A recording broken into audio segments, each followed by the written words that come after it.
కమ్మటి తెలుగు కథలకు స్వాగతం. ఈరోజు మనం చెప్పుకోబోయే కథ పెరుగుదిద్దిన కాపురం.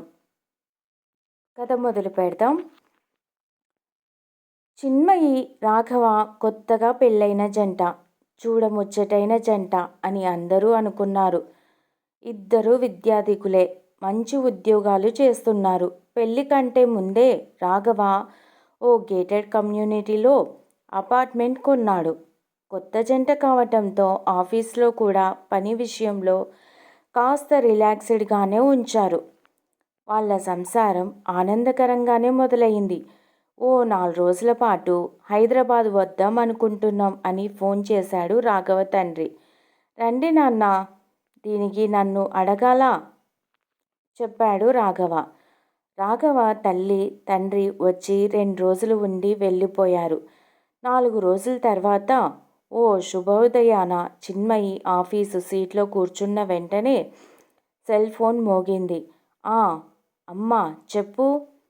చిన్మయి: ఏం లేదమ్మా, మొన్న మీ అత్త మామ వచ్చి వెళ్ళారట కదా, అది అడుగుదామని ఫోన్ చేశాను. ఏముందమ్మా, మా అత్తగారి చెల్లెలి కొడుకు ఇల్లు కొనుక్కొని గృహప్రవేశం పెట్టుకున్నాడు. ఆ ఫంక్షన్కు వచ్చారు, అది చూసుకొని వెళ్ళిపోయారు, చెప్పింది చిన్మయి. మిమ్మల్ని పిలవలేదా మరి? మేం కూడా వెళ్ళామమ్మా, కాస్త చిరాగ్గా అంది చిన్మయి. ఏం లేదమ్మా, నేను మీ నాన్నగారు మీ దగ్గరకు వచ్చి ఓ 4 రోజుల పాటు ఉందామనుకుంటున్నాం అందామె. సర్లే అమ్మా, కాసేపటికి తర్వాత ఫోన్ చేస్తాను, ఇంకా పని మొదలు పెట్టలేదు అంటూ ఫోన్ కట్ చేసింది చిన్మయి. ఆ సాయంత్రం ఇంటికి వెళ్ళిన తరువాత రాఘవతో విషయం చెప్పింది. దాందేముంది డాలీ, రమ్మను, మనకు 3 బెడ్రూమ్లు ఉన్నాయి కదా, ఏం సమస్య లేదు అన్నాడు రాఘవ. సమస్య బెడ్రూమ్ దాటి బెడ్ మీదకి వస్తుందని అప్పుడు అనుకోలేదు రాఘవ. ఆదివారం ఉదయం చిన్మయి అమ్మ నాన్న వస్తున్నట్లు ఫోన్ చేశారు. సాధారణంగా ఆదివారం సెలవు కావడంతో కాస్త లేటుగా లేస్తాడు రాఘవ. కానీ అత్తామామ వస్తున్న రైలు ఉదయం 6 గంటలకే వస్తూ ఉండటంతో అతను 5 గంటలకే లేచి కారు తీసుకుని స్టేషన్కి వెళ్ళాడు. 6 గంటలకు రావాల్సిన బండి గంట లేటుగా 7 గంటలకు వచ్చింది. ఆలోగా 6-7 సార్లు అతని మామగారు చిన్మయి ఫోన్ చేస్తూనే ఉన్నారు. మొత్తానికి ట్రైన్ రావటం, వాళ్లను ఇంటికి తీసుకువెళ్ళటం అయినాయి. ఆ మధ్యకాలంలో అంత త్వరగా లేచే అలవాటు లేకపోవటంతో అతని నిద్ర వస్తుంది. చిన్మయి వాళ్లకు టిఫిన్ చేయటానికి చూస్తుంటే వాళ్ళ అమ్మగారు అక్కడేదో రాఘవేంద్ర హోటల్ ఉందట కదా, అక్కడ టిఫిన్ చాలా బాగుంటుందట కదా, అక్కడి నుంచి తెప్పించే ఈ పూటకి అంది. తప్పేది లేక రాఘవ అక్కడి నుంచి టిఫిన్ తీసుకుని వచ్చాడు. టిఫిన్ చేస్తున్నంతసేపు చిన్మయి వాళ్ళ అమ్మగారు ఆవిడ పుట్టింటి సంగతులు చెప్తూనే ఉంది. అక్కడి ఇల్లు ఎంత పెద్దదో, వాళ్ళ చుట్టాలు అందరూ ఎంతమందో, వాళ్ళ స్టేటస్ ఎంత పెద్దదో, వాళ్ళకున్న ఆస్తులు ఎలా కరిగిపోయాయో నాన్ స్టాప్గా చెప్తూనే ఉంది. చిన్మయికి అలవాటే కనుక పెద్దగా పట్టించుకోలేదు. అతని మామగారు మాత్రం అంతేగా అంతేగా టైప్లో తలాడిస్తూ ఉండిపోయాడు. టిఫిన్లు చేసే ప్రహసనం అలా ముగిసింది. ఆదివారమే కాబట్టి లంచ్కి బయటకు వెళ్దాం అని చెప్పాడు రాఘవ. ఎందుకండి అల్లుడుగారు, మా అమ్మాయి నేను కలిసి క్షణాల్లో వంట చేసేస్తాం అంది అత్తగారు. అబ్బాయికి ఏమి ఇష్టమో చెప్పమ్మా, వచ్చే వారం నీవు వండుదుగాన్లే, ప్రయాణం చేసి వచ్చారు కదా, కాస్త రెస్ట్ తీసుకోండి అంది చిన్మయి. ఓకే, టేబుల్ బుక్ అయ్యింది పరంపరాలో చెప్పాడు రాఘవ. 1:30 కల్లా అక్కడ ఉండాలి. హోటల్లో బఫే బుక్ చేశాడు రాఘవ. అక్కడికి చేరుకునేసరికి 1 గంట అయ్యింది. టేబుల్ సూపర్వైజర్ ఇంకో 10 నిమిషాలు వేచి ఉండాలని చెప్పాడు. ఆ హోటల్ అత్తగారికి మామగారికి బాగా నచ్చింది. సింహద్వారానికి అటూ ఇటూ నిలబెట్టిన బొమ్మలు బాగా నచ్చాయి. బయట బానే ఉంది అమ్మాయి, వంటలెలా తగలబడతాయో అందామె. తినబోతూ రుచెందుకు అమ్మా అంది చిన్మయి. బాగుండకపోతే అల్లుడు ఎందుకు తీసుకొస్తాడు అన్నారు మామగారు.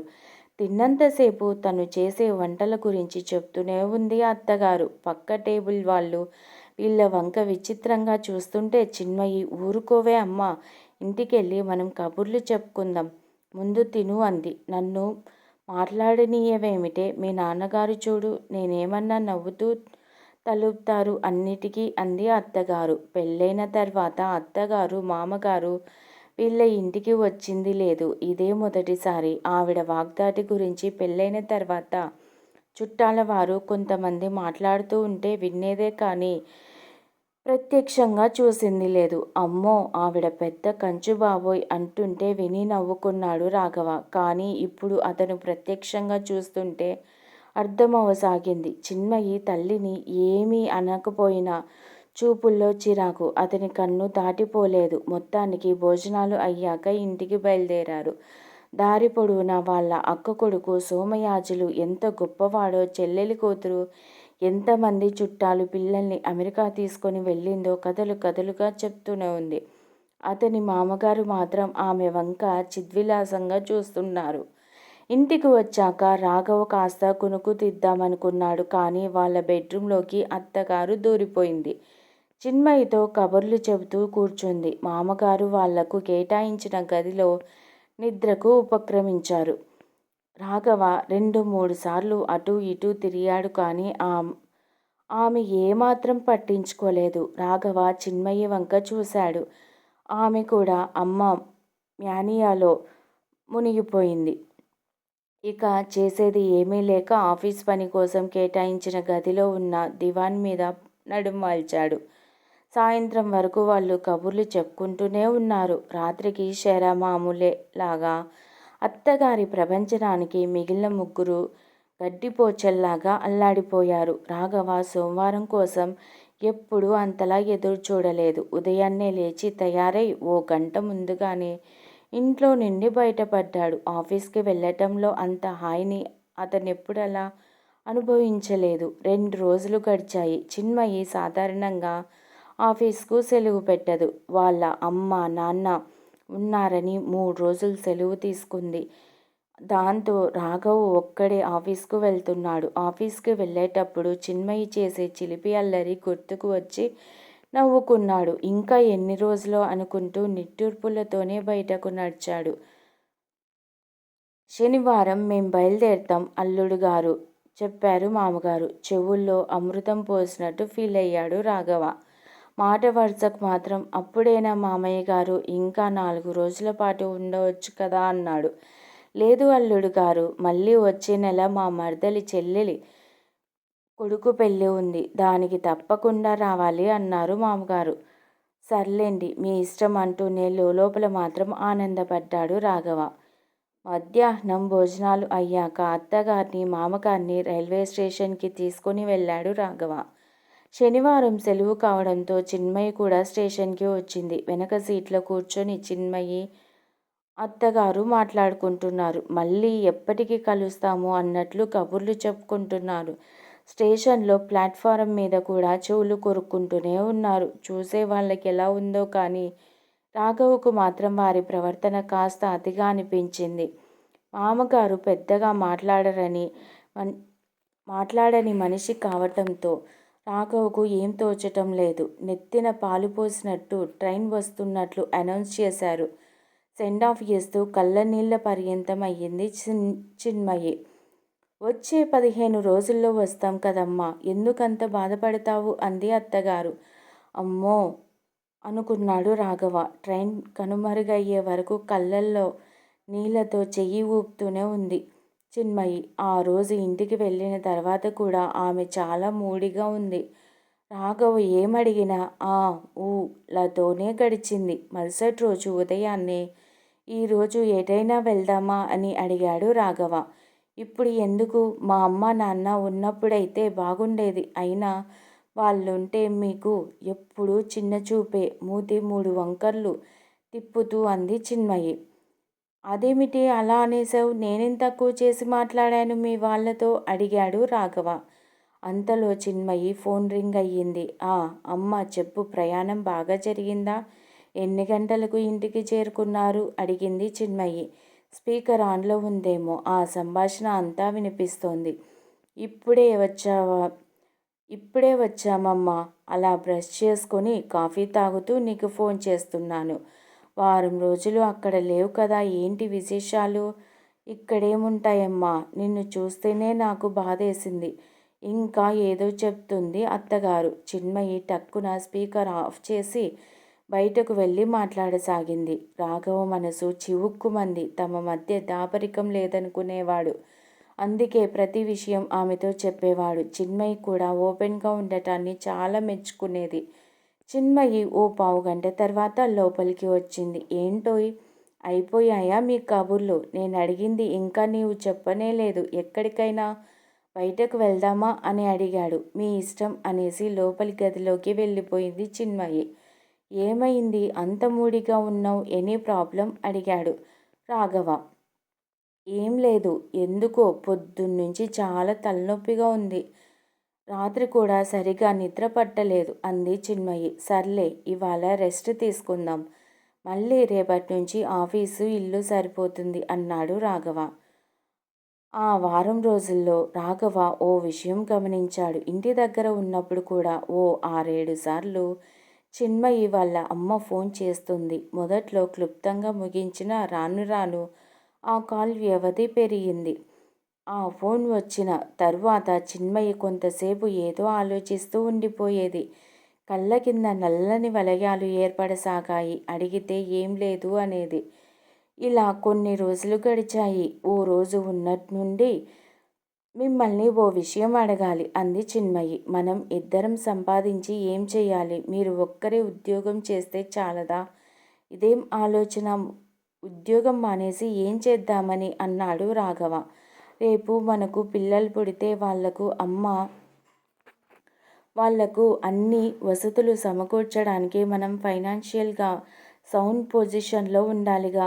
ఏమోనండి, మా అమ్మ కూడా మొన్న వచ్చినప్పుడు చాలా బాధపడింది. నేను బొత్తిగా పాడైపోయానని. ఎలా ఉండేదానివి, ఎలా అయిపోయావే అని ఒకటే బాధపడింది అంది చిన్మయి. రాఘవకు నవ్వాలో ఏడవాలో అర్థం కాలేదు. అంత చదువుకుని కూడా ఇంత అమాయకంగా ఆలోచిస్తుంటే ఏమనాలో తోచలేదు. సర్లే, ఉద్యోగం మానేయడం సంగతి పక్కన పెట్టు. మీ వాళ్ళది ఎవరిదో పెళ్ళి ఉంది అన్నారుగా, మరి మీ అమ్మా నాన్న ఎప్పుడు వస్తున్నారు అడిగాడు రాఘవ. అమ్మ పొద్దున్నే ఫోన్ చేసింది. నేనే చెప్పటం మర్చిపోయాను. వాళ్ళు ఎల్లుండి ఆదివారం ఉదయం కల్లా ఇక్కడ ఉంటారు అంది చిన్మయి. రాఘవ ఆలోచనలో పడ్డాడు. ఓ పావుగంట అలా నడిచి వస్తాను అని ఇంట్లో నుండి బయటపడ్డాడు. అలా నడుచుకుంటూ పార్కులోకి వెళ్ళాడు. అక్కడ ఓ బెంచ్ మీద కూర్చున్నాడు. ముందు ఇద్దరు ఆలుమగలు మాట్లాడుకుంటున్నారు. ఏంటోయ్, 2 రోజుల నుండి చూస్తున్నా, పెరుగు తోడుకోవటం లేదు. ఎందుకంటావు? మనం ఊరికినే కదిలిస్తూ ఉంటే ఎలాగండి? మీరు కదిలించి నేను కదిలించి ఎలా? పెరుగు తోడుకోవాలంటే కనీసం 4-5 గంటలు కదపకుండా ఉండాలి కదా. వాళ్ళు యథాలాపంగా మాట్లాడిన మాటల్లో రాఘవకు ఏదో దారి దొరికినట్లయింది. ఆదివారం రానే వచ్చింది. రాఘవ రైల్వే స్టేషన్కి వెళ్ళి అత్తామామల్ని తీసుకుని వచ్చాడు. కాఫీ, టిఫిన్లు యథావిధిగా రాఘవేంద్ర నుండి తీసుకొని వచ్చాడు. అత్తగారు కూతురుతో పాటు బెడ్రూంలో దూరింది. మామగారు రెస్ట్ తీసుకుంటున్నారు. రాఘవ వంటగదిలో పెరుగు గిన్నె తెచ్చి తోడేసిన పాలను తిప్పుతూ కూర్చున్నాడు. బయటకు వచ్చిన చిన్మయి అది చూసి, అదేంటి ఆ పాలను అలా తిప్పేస్తున్నారు అంది. ఏం లేదులే, ఇట్లా తిప్పితే పెరుగు బాగా గట్టిగా తోడుకుంటుందని మా కొలీగ్ ఒకతను చెప్పాడు అన్నాడు రాఘవ. ఇంతకీ రేపు సెలవు పెట్టారు కదా, అమ్మ వాళ్ళను మా చుట్టాలింటికి తీసుకువెళ్ళాలి. నేనెందుకు చెప్పు, క్యాబ్ బుక్ చేస్తాను. వెళ్ళాలంటే నీవు వెళ్ళిరా. అయినా వాళ్ళు మనల్ని పిలవలేదు కదా. మా అమ్మతో మరీ చెప్పారట వాళ్ళు నన్ను తీసుకురమ్మని. నాతో పాటు మీరును. అలా బాగుండదులే. వెళ్ళాలంటే నీవు వెళ్ళు. మాట్లాడుతున్నంతసేపు రాఘవ పాలను కలుపుతూనే ఉన్నాడు. అంతలో అక్కడికి వచ్చిన అత్తగారు, అయ్యో అదేంటి అల్లుడు గారు, పాలను అలా తిప్పేస్తున్నారు? అలా చేస్తే పెరుగు తోడుకోదండి అంది. కాదులేవే అమ్మా, ఇలా చేస్తే పెరుగు బాగా గట్టిగా తోడుకుంటుందట అంది చిన్మయి. నీ మొహం, పాలు కదులుతూనే ఉంటే పెరుగు తయారవదమ్మా. పాలు తోడేసి ఒకచోట కదలకుండా ఉంచాలి. అప్పుడే మంచి పెరుగు తయారవుతుంది అందామె. అవునా అత్తగారు, నాకు ఈ విషయం తెలియదు అన్నాడు రాఘవ. మధ్యాహ్నం అంట్లు తోమటానికి వచ్చిన చుక్కమ్మ ఇదంతా చోద్యం చూస్తోంది. అయితే పెద్దమ్మ గోరు మీరు మాటిమాటికి వీళ్ళ సంసారంలో కల్పించుకుంటా ఉంటే వీళ్ళ పాలు పెరిగెప్పుడవుతాయండి అంది చుక్కమ్మ. అదేమిటే అంత మాట అనేసావు? గయ్యెన లేచింది అత్తగారు. తప్పుగా అనుకోవద్దండి అమ్మగారు. ఈ బాబుగారింట్లో ఇల్లు కొన్నప్పటి నుంచి పని చేస్తూ ఉన్నానండి. ఆ స్వతంత్రంతో చెప్తా ఉన్నానండి. మొన్న మీరొచ్చి వెళ్ళినప్పటి నుండి ఆ యమ్మ తిండే తినటం లేదంటే ఆ కళ్ళు చూడండి ఎట్లా గుంటలడిపోయాయో. మరి మీరేం చెప్పారు? ఆ యమ్మకేం అర్థమైనాదో. ఎప్పుడు ఏదో ఆలోచిస్తూ ఉంటుంది. ఇట్టా చెప్పచ్చో లేదో నాకు తెలవదంటే మనం పెద్దోళ్ళం వాళ్ళ సంసారాల్లోకి తొంగి చూడకూడదండే. వాళ్ళంతట వాళ్ళే ఏదైనా అడిగితేనే చెప్పాలంతే. అమ్మా, ఎక్కువగా మాట్లాడాననిపిస్తే క్షమించేయడమ్మా. దండాలండే అని గుక్క తిప్పుకోకుండా అనేసి అక్కడి నుండి వెళ్ళిపోయింది. ముఖం కందగడ్డలా చేసుకుని అత్తగారు మామగారి దగ్గరకు వెళ్ళింది. ఆశాంతం విన్న చిన్మయి అంతర్మదనంలో పడింది. చుక్కమ్మ చెప్పింది నిజమే కదా. అమ్మ చెబుతుంటే పిచ్చి మొద్దులా అన్నీ తలకెక్కించుకుంటున్నానేమిటి? ఉద్యోగం మానేసి ఏం చేయాలి? రాఘవ ఆ విషయాన్ని ఎంత లైట్గా తీసుకున్నాడు. అతి ప్రేమతో అమ్మ చెప్తే కూడా నేనెందుకు రియలిస్టిక్గా ఆలోచించలేకపోయాను. అమ్మ ప్రేమ గొప్పదే, కానీ నా కాపురం గురించి నేనే ఆలోచించుకోవాలి కదా. రాఘవ ఎంత సహనంతో ఉన్నాడు. ఆమె మనసు క్రమంగా తేలిక అవసాగింది. మరుసటి రోజు ఉదయం వాళ్ళ అమ్మగారు ఇంకా తెమలలేదేమిటే, అవతలి టైం అయిపోతుంది అని హడావిడి పడసాగింది. మేం రావటానికి కుదరదమ్మా. రాఘవ ఆఫీస్ మానటానికి లేదు. అది కాక వాళ్ళు మమ్మల్ని పిలవలేదు. మీరు లగేజ్ తీసుకుని అట్నుంచటే మన ఊరికి వెళ్తానన్నావుగా. ఇంటికి చేరిన తర్వాత ఫోన్ చేయమ్మా. నీవు నాన్న ఓసారి హాల్లో కూర్చోండి, బొట్టు పెడతాను అంది చిన్మయి. రాఘవ చిన్మయి వాళ్ళ ఇద్దరికి బట్టలు పెట్టి కాళ్లకు నమస్కారం చేశారు. రాఘవ మనసులో చుక్కమ్మకు థ్యాంక్స్ చెప్పుకున్నాడు, తన ప్లాన్ చక్కగా అమలు చేసినందుకు. ఈ కథ మీకు నచ్చినట్లయితే ప్లీజ్ లైక్ చేయండి, షేర్ చేయండి. కమ్మటి తెలుగు కథల ఛానల్ను సబ్స్క్రైబ్ చేయండి. Thank you very much.